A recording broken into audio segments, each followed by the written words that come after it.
आदरणीय मेरे श्रोतागण, मैं आप लोग को एपिसोड 2 में प्रथम स्वतंत्रता संग्राम के जो है हल्का सा झांकी दिया, कहीं उस पर पूर्ण किताब मेरी लिखी हुई है। भारतीय स्वतंत्रता संग्राम की एक झलक 1857 से लेकर 1947 तक का ब्यौरा है उसके अंदर में। और मैं तो अभी आप लोगों को कांग्रेस के बारे में, कांग्रेस की नीति क्या रही है, कांग्रेस की स्थापना कैसे हुई, कांग्रेस का स्थापना के कारण क्या हुआ, क्यों कर ये सामने आई, इस चीज़ पर प्रकाश डालने के लिए मैं आया हूँ, जो एक अभी के विद्यार्थी के लिए और अभी के नौजवानों के लिए ये सब उतनी विस्तार रूप में नहीं मिल रहा है। और मैं बड़ी मेहनत और मुशक्क़त करके इसको संग्रह किया है और जो आपके समक्ष रख रहा हूँ। तो 1857 का जो है प्रथम स्वतंत्रता संग्राम को तो कुचल दिया, गद्दारों के चलते जो है कुचला चला गया देश, और उस समय हमारा देश स्वतंत्र नहीं हुआ। मगर भारतीय शांत नहीं बैठे थे, तो उसके लिए भारत के अनेक क्षेत्रों में जो है अलग अलग संगठनें बननी शुरू हो गई थी। इसका ये जो है प्रभाव कहाँ से मिला, किससे प्रभावित हुआ भारत पुनः, कि अब संगठित रूप से पुराना बाला बरसा से जो मार करते थे, अब हम लोग को संगठित रूप करने के लिए, एकताबद्ध होने के लिए अलग अलग क्षेत्रों में एक संगठन कायम करने की आवश्यकता महसूस हुई थी। और ये जो है पश्चिमी संस्कृति का प्रभाव था। भारत में अंग्रेज़ों के आगमन से पश्चिमी संस्कृति का महत्वपूर्ण प्रभाव यह हुआ कि भारतीयों में राजनीतिक चेतना का विकास हुआ तथा राष्ट्रवाद की भावना उत्पन्न हुई। इससे पूर्व भारतीयों में राजनीतिक विचारों एवं राजनीति संगठनों का अभाव था। 1836 में भारतीय राजनीतिक परिवेश में प्रवेश हुआ। 1836 में बंग भाषा प्रकाशित सभा की स्थापना हुई। 1838 ईस्वी में जमींदारी एसोसिएशन की स्थापना बंगाल में हुई। अप्रैल 1844 ईस्वी में बंगाल ब्रिटिश भारत समाज नामक संगठन की स्थापना हुई तथा 19 अक्टूबर 1851 को ब्रिटिश इंडिया एसोसिएशन नामक संस्था की स्थापना हुई, जिनमें लैंड होल्डर्स सोसाइटी एवं बंगाल ब्रिटिश सोसाइटी विलय कर गई। ये पहले इसकी स्थापना हुई थी। 26 अगस्त 1852 को बम्बई में बम्बई एसोसिएशन की स्थापना हुई।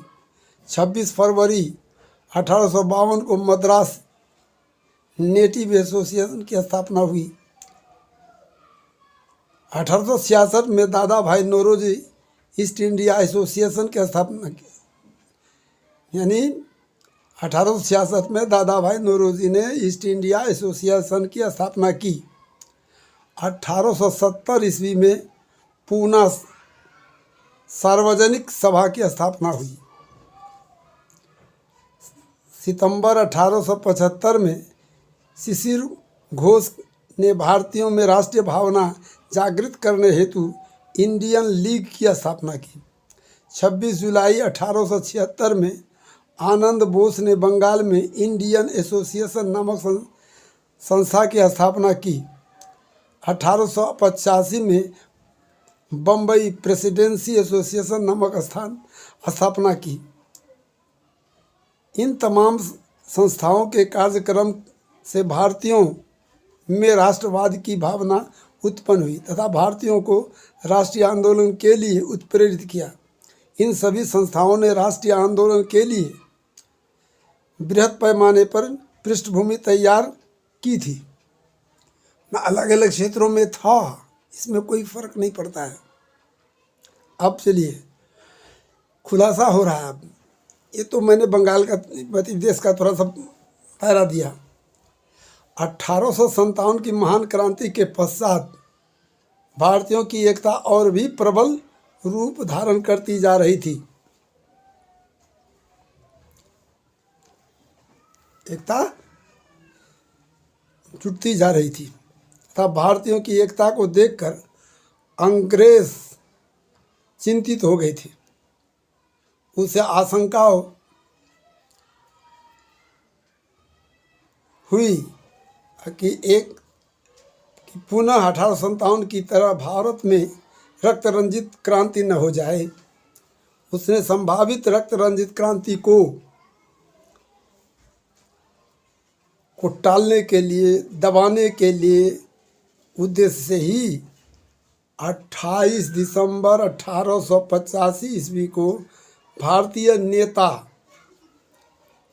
दादा भाई Naoroji, Kashi नात्रवंक Tailang, सरफिरोज Shah Mehta, Dinesh Edulji Wacha, S Subramania Iyer, P Ananda Charlu, Gopal Ganesh Agarkar, sir Ibrahim Rahimtulla, Mohammad Rahimtulla Sayani, Behramji Malabari, N G Chandavarkar, Badruddin Tyab, Umesh Chandra Banerjee, Shankar Nair, M A Bose, Ramesh Chandra Dutt, Surendranath Banerjee, Lal Mohan Ghosh, Gopal Krishna Gokhale, Rash Behari Bose. अब सवाल है कि इतने और भी 2-4 लीडर हैं। मदन मोहन मालवीय, नवाब सैयद अहमद, भूपेंद्र नाथ बसु, पी एन मेहता, मुरलीधर रानाडे, गंगा प्रसाद वर्मा इत्यादि की उपस्थिति में अंग्रेज वायसराय लॉर्ड डफरिन के संकेत पर अंग्रेज सेवानिवृत्त सैनिक पदाधिकारी एलन ऑक्टेवियन ह्यूम ने गोकुलदास तेजपाल संस्कृत महाविद्यालय बम्बई महाराष्ट्र में समय 12 बजे पूर्वाह्न में भारतीय राष्ट्रीय कांग्रेस पार्टी की स्थापना की। तो अब समझने की बात है, इस पार्टी की स्थापना किसने की है, किसने करवाया? अंग्रेज़ों ने। कांग्रेस की स्थापना किसके संकेत पर, किसके इशारे पर हुई है? अंग्रेज के इशारे पर, ताकि ये लोग मांग पत्र रख सकें, दंगा फसाद न करें, संयुक्त रूप से मांग करके और हमारा दरबारी बना रहे। इस महाधिवेशन जो वहाँ तेजपाल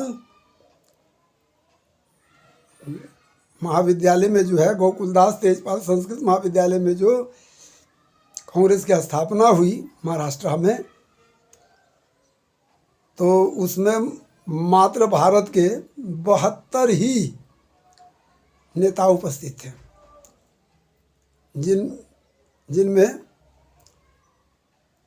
दादा भाई नौरोजी, बदरुद्दीन तैयब, सरफिरोज शाह मेहता, पी आनंद चार्लू, सुरेंद्रनाथ बनर्जी, मोहम्मद रहमतुल्लाह सयानी, शंकरन नायर, आनंद मोहन दास, रमेश चंद्र दत्त, एन जी चंदावरकर, दिनेश एदलजी वाचा, लाल मोहन घोष, गोपाल कृष्ण गोखले, डॉक्टर रास बिहारी बोस, पंडित मदन मोहन मालवीय, पंडित विशन नारायण आर.ए. माधोलकर, नवाब सैयद मोहम्मद बहादुर, भूपेंद्र नाथ बसु, सत्यनारायण सिन्हा, अंबिकाचरण मजुमदार, हकीम अजमल खान, देशबंधु चित्तरंजन दास, मौलाना मोहम्मद अली जौहर, मौलाना अबुल कलाम आज़ाद, नेताजी सुभाष चंद्र बोस एवं डॉक्टर राजेंद्र प्रसाद इत्यादि नेतागण भारतीय राष्ट्रीय कांग्रेस पार्टी के राष्ट्रीय अध्यक्ष हुए। इस पार्टी की अध्यक्षता में स्वतंत्रता संग्राम प्रारंभ हुआ। आधुनिक भारत की आज़ादी के परवानों में लोकमान्य बाल गंगाधर तिलक, गोपाल कृष्ण गोखले, पंजाब केसरी लाला लाजपत राय, बदरुद्दीन तैयब, हकीम अजमल खान, अब्दुल गफ्फार खान, सीमांत गांधी गौर करने का मुकाम है।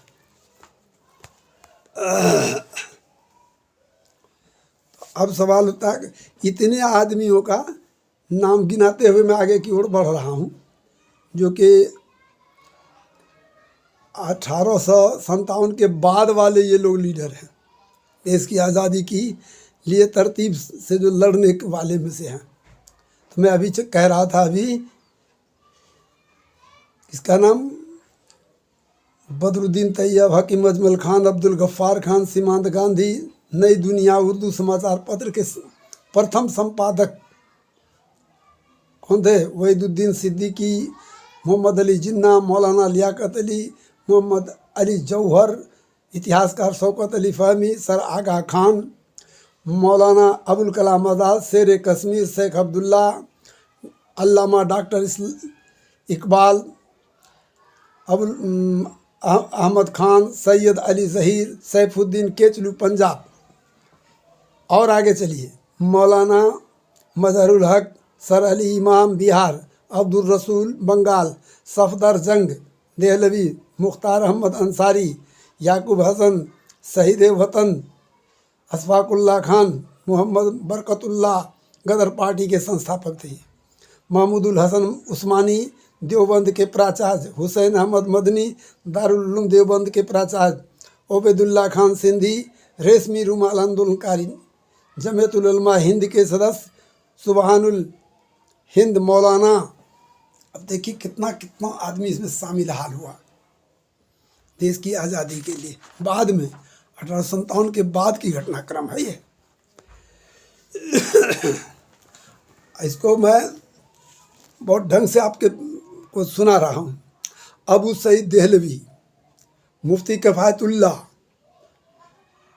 और मुफ्ती मोहम्मद नईम लुधियानवी पंजाब, मुजाहिद मिल्लत मौलाना हिफ्जुर रहमान सिहारवी बिजनौर उत्तर प्रदेश, मौलाना अब्दुल बारी फिरंगी महली ये लखनऊ के हैं, मौलाना शौकत अली रामपुर उत्तर प्रदेश, मौलाना फजलुर रहमान मुरादाबाद और मौलाना हमीदुद्दीन फैज़ाबाद, मौलाना आज़ाद अली सुबहानी बलिया उत्तर प्रदेश, मौलाना मंसूर अंसारी अम्बेट सहारनपुर उत्तर प्रदेश, मौलाना मोहम्मद ज़हूर खान सहारनपुर, मौलाना सईद सुल्तानपुर, मौलाना हामिद अंसारी सहारनपुर उत्तर प्रदेश, मौलाना अहमदुल्लाह पानीपत हरियाणा, मौलाना सनाउल्लाह अमृतसर पंजाब, मौलाना अहमद सईद दिल्ली और मौलाना दाऊद गजनवी, मौलाना मोहम्मद शादिक, मौलाना अबुल मुहासिन सज्जाद बिहार। ये देखिए इतने इतने लोग इसमें आज़ादी के लिए कितने परवाने बने हुए थे। मौलाना शाह जुबैर एवं मौलाना शाह मुश्ताक जहानाबाद बिहार, मौलाना अब्दुल वहाब दरभंगा बिहार, मौलाना मोहम्मद अली एवं मिनतुल्लाह रहमानी खानकाह मुंगेर बिहार, मौलाना मनोवर हुसैन अलताबाड़ी किशनगंज बिहार, मौलाना जफ़र रहमानी दरभंगा बिहार, मौलाना मकसद शाह हैदराबाद आंध्र प्रदेश इत्यादि जमीयतुल उलमा हिंद के वरिष्ठ नेतागण थे, जिन्होंने स्वतंत्रता संग्राम में अहम भूमिका निभाई थी। जमीयतुल उलमा के मेंबरान में से मौलाना लोगों में से हैं वामपंथी नेता कवि काजी नजरुल इस्लाम, मुजफ्फर अहमद, गुलाम हुसैन, मौलाना शौकत उस्मानी उत्तर प्रदेश, शमसुल हुदा, अब्दुल मोमिन शहीदुल्लाह, अबुल मंसूर हबीबुल्लाह, अबुल हयात एवं अब्दुल्लाह रसूल वर्धमान पश्चिम बंगाल, जलालुद्दीन सिंध और अब्दुल लतीफ़। अब बूढ़े आदमी यहाँ आँख से थोड़ा कमज़ोर दिखाई पड़ता है, इसलिए करके कभी कभी देखना भी पड़ता है कॉपी को। Abdul Latif J Ahmad, S Hasan Lahori, Muqeem Farooqui Shahjahanpur Uttar Pradesh, S M Mehdi, S Hasan, K M Ashraf, Yusuf Mehr Ali, Manzar Rizvi इत्यादि भी भारतीय राष्ट्रीय स्वतंत्रता संग्राम में सम्मिलित थे। जिस प्रकार भारत के अन्य धर्मावलंबियों ने भारतीय राष्ट्रीय स्वतंत्रता संग्राम में भाग लिया था। ठीक मुस्लिम राष्ट्र भक्तों ने भी आधुनिक भारतीय स्वतंत्रता संग्राम में सहृदय भाग लिया था। इसको आज विस्तृत कर रहा है, भुला रहा है लोग। अरे वो कुर्बानी जो मौलाना लोगों ने दी है, उसकी कुर्बानी को हम भुला नहीं सकते मेरे बंधु। 1919 ईस्वी का जो समय है, प्रथम चरण, वो गांधी युग कहा जाता है, क्योंकि मोहनदास करमचंद गांधी के नेतृत्व में भारतीय राष्ट्रीय स्वतंत्रता संग्राम अहिंसक रूप में चल रहा था। किस रूप में चल रहा था? अहिंसक रूप में चल रहा था। गांधी को अहिंसक रूप छोड़ने का समय आ गया था। वह सुभाष जी के सिद्धांत को स्वीकार करते हुए वर्धा, मुंबई, महाराष्ट्र में अपनी अध्यक्षता में कांग्रेस कार्यकारिणी समिति की एक बैठक की, जिसमें यह निर्णय लिया गया था कि अंग्रेज़ों को भारत छोड़ने के लिए विवश किया जाए। और ये कब हुआ था? 14 जुलाई 1942 की इस बैठक को अंतिम रूप देने के लिए भारतीय राष्ट्रीय कांग्रेस पार्टी की कार्यकारिणी समिति की बैठक 8 अगस्त 1942 को ग्वालियर टैंक, मुंबई, महाराष्ट्र में बुलाई गई, जिसकी अध्यक्षता गांधी जी ने की। इस बैठक में गांधी जी ने कुछ करो या मरो तथा अंग्रेज़ों भारत छोड़ो जैसे नारा का उद्घोष किया। और 9 अगस्त 1942 से अंग्रेज़ों भारत छोड़ो आंदोलन प्रारंभ हो गया। सभी भारतीय इसमें सहृदय भाग लिए।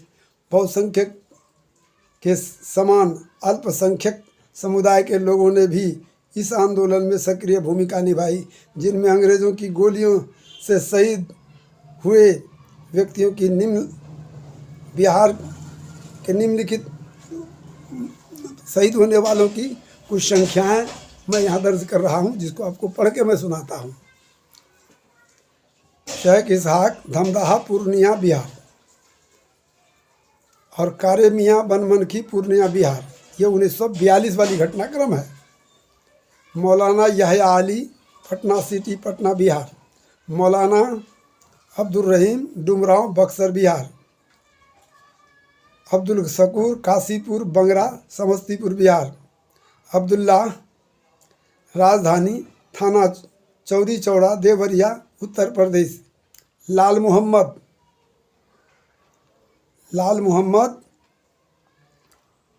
चौरी चौरा, देवरिया, उत्तर प्रदेश।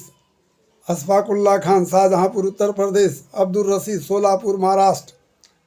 मौलवी नज़र अली, चौरी चौरा, देवरिया, उत्तर प्रदेश। नज़र अली, डुमरी खुर्द, चौरी चौड़ा, देवरिया, उत्तर प्रदेश। कुर्बान हुसैन, सोलापुर, महाराष्ट्र। अब्दुल रसूल, सोलापुर, महाराष्ट्र। मोहम्मद इस्माइल, दिल्ली। अब्दुल मजीद, इलाहाबाद, उत्तर प्रदेश। हातिम अली, भोजपुर, बिहार। कबीर अशरफी, देवघर, झारखंड। मीर अब्दुल्ला, पोखरिया, समस्तीपुर, बिहार। मोहम्मद मुस्लिम, आदापुर, मुजफ्फरपुर, बिहार। शेख मोहम्मद हनीफ, ढाका, चैनपुर, पूर्वी चंपारण, बिहार। शेख धनिक, सहरसा, मुंगेर, बिहार। इतना आदमी, इसके अलावे भी लोग हैं, जैसे मोहम्मद सिद्दीक, सोलापुर, मुजफ्फरपुर, बिहार। सुल्तान खान, भीखमपुर, इटावा, उत्तर प्रदेश। मौलवी तजम्मुल हुसैन, ख्वाजा सराय, सोनपुर, सारण, बिहार। मोहम्मद इदरीस, आदापुर, मुजफ्फरपुर, बिहार। मुंशी रसूल बख्श, काकोरी, लखनऊ, उत्तर प्रदेश। अब जरा सा गौर कर लिए, शॉर्ट में ही इसका एपिसोड को समाप्त कर दूंगा समझने के लिए। अंग्रेज़ों भारत छोड़ो आंदोलन के दौरान भारत के कोने कोने, गली गली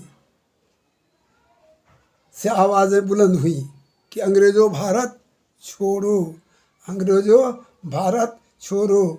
निश्चय ही 1942 की क्रांति से भारतीयों के विषय में अंग्रेजों को विश्वास हो गया कि हमें भारत से को स्वतंत्र करना ही होगा। आज़ादी की लहरें जोर पकड़ चुकी थीं। अंततः इस आंदोलन के पश्चात सुभाष चंद्र बोस के भय से 15 अगस्त 1947 दिन शुक्रवार रात्रि समय 12:01 पर अंतिम गवर्नर जनरल लॉर्ड माउंटबेटन को भारत की स्वतंत्रता की घोषणा करनी पड़ी। निस्संदेह भारत की हिंदू, मुस्लिम, सिख, बौद्धिक, जैनिक अन्य संप्रदाय के आपसी एकता के बल पर भारत स्वतंत्र हुआ। अतः भारत में निवास करने वाले सभी भारतीयों को समान रूप से इसमें बसने एवं सुविधा प्राप्त करने का हक रखते हैं। अस्पताल भारतीय स्वतंत्रता संग्राम में मुसलमानों की समान भागीदारी थी। यानी ये खुलासा हो गया कि मुसलमान के अलावा जितने भी भारतीय थे सब समान रूप से, सब समान स्वतंत्रता संग्राम के आज़ादी की लड़ाई में सबकी समानताएँ थी, भागीदारी, समान भागीदारी थी। और कल जो एपिसोड बनाऊंगा मैं वो खास नेहरू, पंडित जवाहरलाल नेहरू, भारत के त्रिखंड कर्ता के नाम से होगा। भारत का त्रिखंड नहीं तो 2 खंड तो हम कहेंगे। बाद में इंदिरा गांधी ने पाकिस्तान को तोड़ा, ये तो बहुत अच्छा किया, उसको कमज़ोर करना जरूरी था। राजनीतिक क्षेत्र में हिंदू मुस्लिम नहीं देखा जाता, अपना अपना देश, अपनी अपनी धरती, अपनी अपनी संपत्ति पर सब लड़ाई लड़ता है। भाई भाई भी हो और हमारा हक कोई छीन रहा है तो उसको हम लड़ कर ले लेंगे। तो इस पर मैं अखंड भारत का त्रिखंड एक शीर्षक होगा जो कल मैं आपके बना करके आप लोगों की सेवा में डालूंगा। आज इसे ही स्वीकार कीजिए। और थोड़ा इसको मैंने पढ़ को कुछ जगह तो बोला हूँ और कुछ जगह सीधा पढ़ के ही समझाने का काम किया। वजह यह है कि मैं बूढ़ा आदमी हूँ, अगर से मेरा पहले से तैयारी है ही। और ये अब जो है 63 साल की उम्र है और दिमाग जो है कमज़ोरी की तरफ अलालत करता है। इसलिए कॉपी जो पहले की तैयार है कॉपी के पास में रख लेता हूँ। जहाँ थोड़ा सा समझ में हेर फेर होता है सलाट पन्ने को उलट लिया, देख लिया और आप लोग को समझाने का काम कर लिया। तो अब आप एक सेवा तो जरूर करें आप लोग। वो कौन सी सेवा है? पसंद आए, हमारी बात अगर पसंद आए तो सबसे पहले सब्सक्राइब कर देंगे हमारे इस वीडियो को, लाइक भी कर देंगे और शेयर भी कर देंगे अन्य साथियों में, ताकि कांग्रेस के नाम से तो आज़ादी, पर कांग्रेस आगे चल के क्या किया है वो पूरा, ये तो कांग्रेस का जन्म कुंडली मैंने आपके सामने रखा। कांग्रेस की स्थापना अंग्रेज ने डाल दिया। कहा कि आगे भारतीय एक झुंड हो रहे थे, तब फिर खूनी क्रांति करने के मूड में था। तो एलन एक्टोवियन ह्यूम जो था वो रिटायर्ड फौजी अफसर था, वो भांप चुका था। इसलिए उसका जो ऊपर शिकायत किया किसके पास? अब गवर्नर जनरल के पास। और उसने इसको राय दे को इन लोगों, तो उन्होंने ही कांग्रेस की स्थापना की है, न कि भारतीय। उसको मिला जुला करके तुरंत खूनरेजी हुई थी, भारत के लोग भी दहशत में थे। अरे 1885, 1857 कुछ थे ना, सबको तो ताज़ा है दिमाग पर, जो बचा हुआ शेष लोग बचा था। तो का रास्ता सुराग नली, भारतीयों को ठगने के लिए और अंग्रेज अपने आप को बचने के लिए सुराग नली कांग्रेस की स्थापना की थी।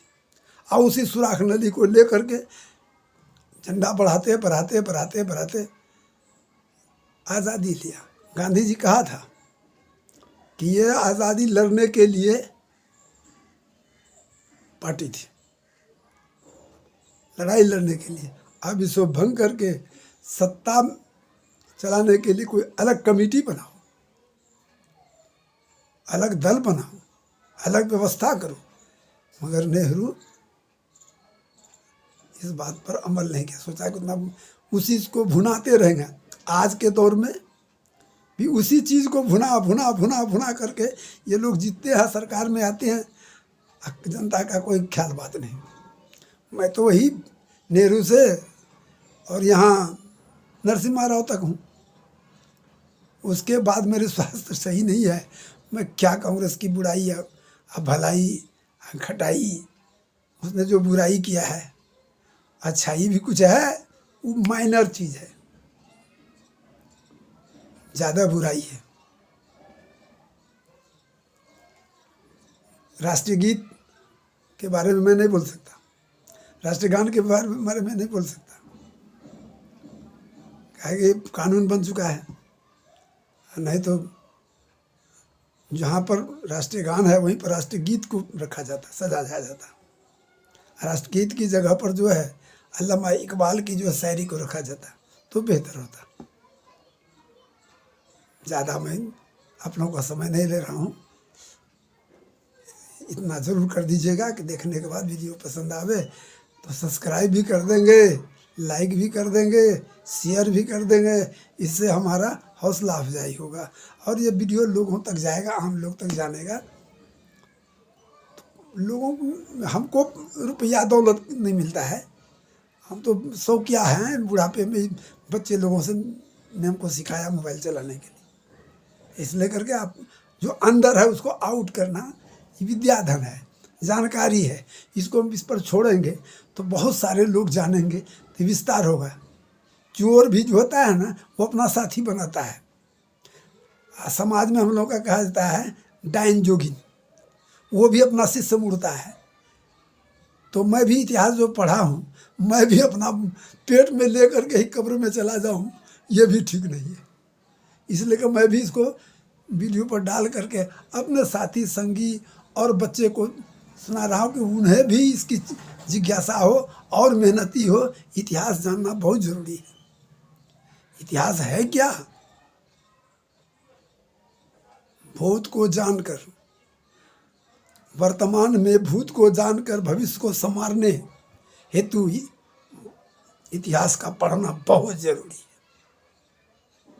इसलिए करके इसे अहित नहीं करेंगे, इसको स्वीकार करेंगे। और आग्रह यह नमस्कार, सत श्री अकाल, अस्सलामु अलैकुम व रहमतुल्लाहि व बरकातुहू।